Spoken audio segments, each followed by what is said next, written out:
پیکا act ترمیم بل 2025 قومی assembly سے منظور۔ بل کے خلاف صحافیوں کا پریس گیلری سے واک آؤٹ۔ حکومت کی کسی بھی اتحادی جماعت نے بل کی مخالفت نہیں کی۔ اپوزیشن کی جانب سے بل پیش کیے جانے سے قبل ہی واک آؤٹ کیا جا چکا تھا۔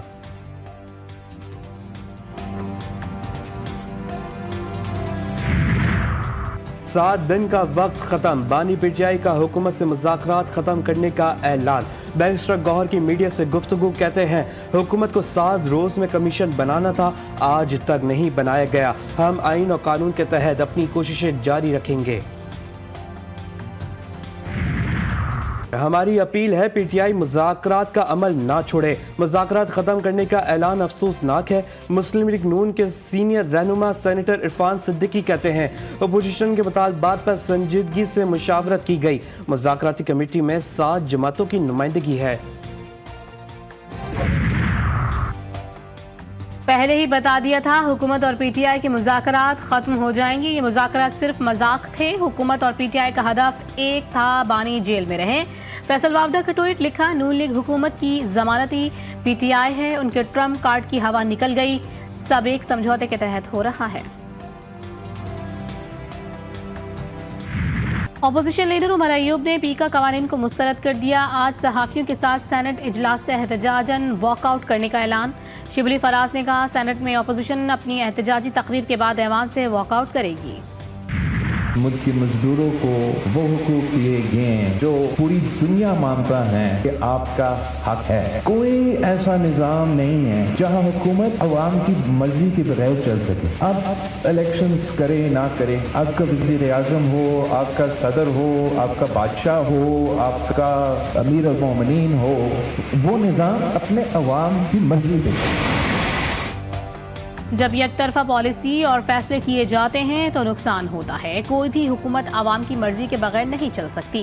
بلاول بھٹو زرداری کے تقریب سے خطاب، حکومت پر تنقید کرتے ہوئے بولے کئی بار حکومت بلا وجہ اپنے لیے مسائل خود بنا لیتی ہے، ہم حکومت کے راستے میں رکاوٹ نہیں بننا چاہتے۔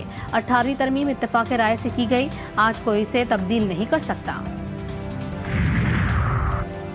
پارلیمنٹ کا مشترکہ اجلاس آج صبح 10 بجے طلب کر لیا گیا ہے۔ صدر مملکت نے وزیر اعظم کے ایڈوائس پر مشترکہ اجلاس طلب کیا۔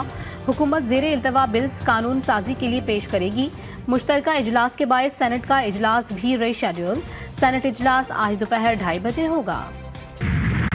کنٹری پروگرام جو 10 سال کے اوپر محیط ہے، $20 ارب کی سرمایہ کاری ہوگی تعلیم کے میدان میں، صحت کے شعبے میں، اور جو کلائمیٹ چینج کے نتیجے میں آفت 2022 میں پاکستان میں آئی تھی جس نے بہت تباہی مچائی تھی، وہ بھی اس پروگرام کا حصہ ہے۔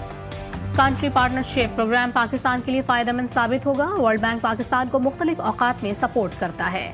بینک نے مختلف شعبوں میں پاکستان کی مدد کی۔ ورلڈ بینک کے کنٹری پارٹنرشپ فریم ورک کے افتتاحی تقریب سے وزیر اعظم شہباز شریف کا خطاب، کہا country partnership framework programme 10 سال کے لیے ہے۔ ورلڈ بینک پاکستان میں $20 ارب خرچ کرے گا۔ شراکت داری فریم ورک سے آئی ٹی کے شعبوں میں ترقی ہوگی۔ پاک بحریہ نے 11ویں بار ٹاسک فورس 151 کی قیادت سنبھال لی۔ ISPR کے مطابق کمان کی تبدیلی کی تقریب combined maritime forces headquarters Bahrain میں ہوئی۔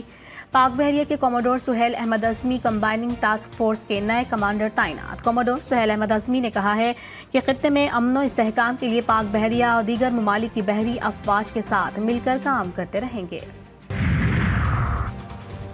نیو کراچی میں 7 سالہ صارم کے قتل کی تحقیقات جاری۔ تفتیشی حکام نے 2 مزید افراد کو حراست میں لے لیا۔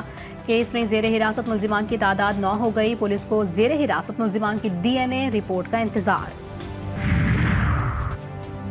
کوئٹہ میں قرآن پاک کی چوری کا افسوسناک واقعہ، نامعلوم افراد جبل نور القرآن کے قدیم نسخے چرا کر لے گئے۔ نامعلوم افراد نے الماریوں کے شیشے توڑ کر قرآن پاک کی چوری کی۔